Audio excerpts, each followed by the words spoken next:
जय श्री राधा कृष्ण। मौनी अमावस्या बहुत महान और फलकारी अमावस्या है। ये साल की बड़ी अमावस्या होती है। अब आज इस वीडियो में आपको माघी या मौनी अमावस्या की दो पौराणिक कहानियां बताते हूँ। माघी या मौनी अमावस्या वाले दिन पूजा के बाद इस कथा को सुनने मात्र से और दान देने से भगवान विष्णु प्रसन्न हो जाते हैं और साधक के मन की इच्छा को पूरी करते हैं। इसीलिए प्रेम मनोभाव से इस कहानी को सुने। कांचीपुर नगर में एक ब्राह्मण देव स्वामी था। उसकी पत्नी धनवती और पुत्री गुणवती थी। उनके अतिरिक्त उनके 7 पुत्र थे। देव स्वामी की बेटी सुंदर, संस्कारवान और गुणवान थी। देव स्वामी ने सभी पुत्रों का विवाह करने के बाद पुत्री के विवाह के लिए योग्य वर की तलाश के लिए अपने बड़े बेटे को नगर से बाहर भेज दिया। एक दिन उस ब्राह्मण के घर एक साधु महाराज पधारे। वो उस कन्या के सेवा भाव से काफी प्रसन्न हुए। कन्या को लंबी आयु का आशीर्वाद दिया। उसके बाद साधु बोले, इस कन्या की हथेली में विवाह योग्य रेखा तो है ही नहीं। साथ ही ये भी कहा कि विवाह के समय सप्तपदी होते ही ये कन्या विधवा हो जाएगी। अब ये सुनकर देव स्वामी तो बड़े दुखी हो गए। तब ब्राह्मण ने साधु से उपाय पूछा तो कन्या ऐसा क्या करे कि उसके हाथ में विवाह योग बन जाए। साधु ने कुछ देर विचार करने के बाद अपनी अंतर्दृष्टि से ध्यान करके बताया कि इस योग का निवारण सिंगला द्वीप निवासी सोमा नामक धोबन ही कर सकती है। उसे घर बुलाकर उसकी पूजा करने से ये सब संभव हो जाएगा। उन्होंने बताया कि वो सोमा नाम की धोबन जाति की एक महिला है। अपने बेटे और बहू के साथ रहती है, जो बहुत ही आचार विचार और संस्कार संपन्न तथा पतिपरायण है। सोमा का तप ऐसा है कि उसकी पूजा से ये दोष दूर हो सकता है। सोमा सिंगला द्वीप जो इस समय लंका में है वहाँ रहती थी।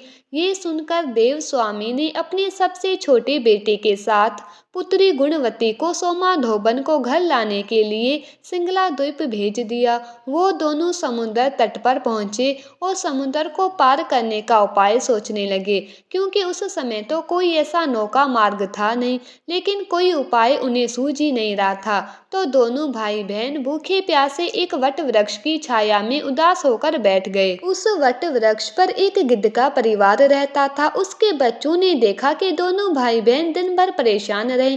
जब शाम को गिद्धों की माँ अपने बच्चों के लिए भोजन लेकर आई तो उन्हें खिलाने लगी, तो उन बच्चों ने कुछ नहीं खाया और वृक्ष के नीचे बैठे भाई बहन की बात बताई।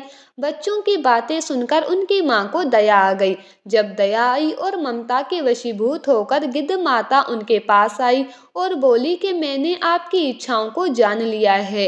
इस वन में जो भी फल फूल कंद मूद मिलेंगे वो मैं आपके लिए ले आती हूँ। आप भोजन कर लीजिए। मैं प्रातःकाल आपको सागर पार करा के सिंगला द्वीप सोमा धोबन के पास पहुँचा दूंगी। अब गिद्धनी की बात सुनकर वो दोनों तो बड़े खुश हो गए, क्योंकि उन्हें जो चाहिए था वो उन्हें मिल गया। उन्होंने उसे प्रणाम करके भोजन किया। सुबह होते ही गिद्धनी ने अपने पंख फैलाए, अपने ऊपर उन दोनों को बिठाया और सोमा धोबन के घर पहुंचा दिया।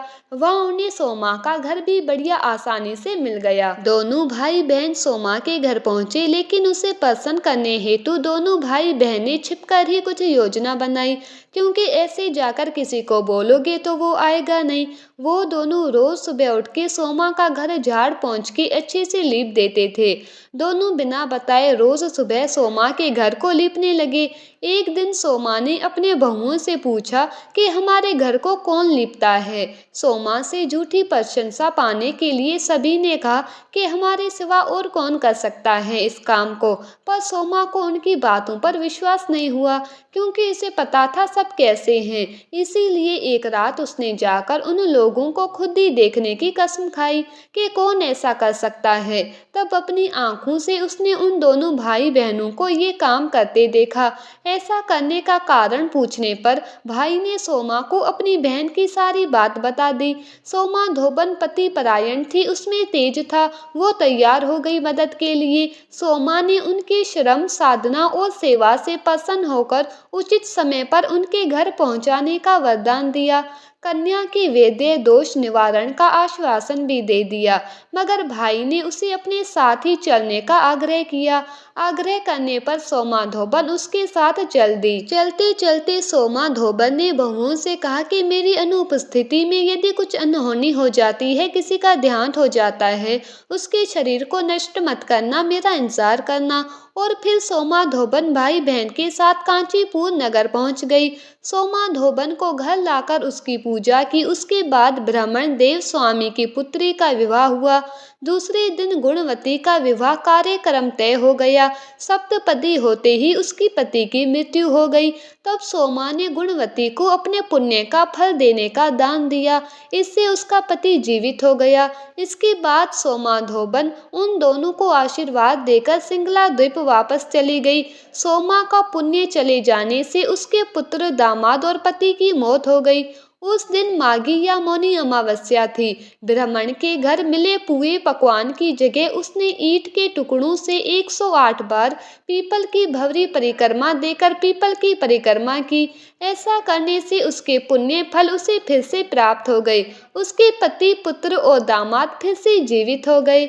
उसका घर धन धान्य से परिपूर्ण हो गया। सभी भक्त याद रखें, निष्काम भाव से सेवा का फल हमेशा अच्छा होता है। अमावस्या व्रत हमें यही बताता है। और अंत में ही श्री हरि विष्णु जैसे सोमा पर कृपा करी, वैसे ही इस कहानी को कहते सुनते हुंकारा भरते सब पर कृपा करना। सबका अमर सुहाग हो, घर धन धान्य और खुशियों से भरा रहे।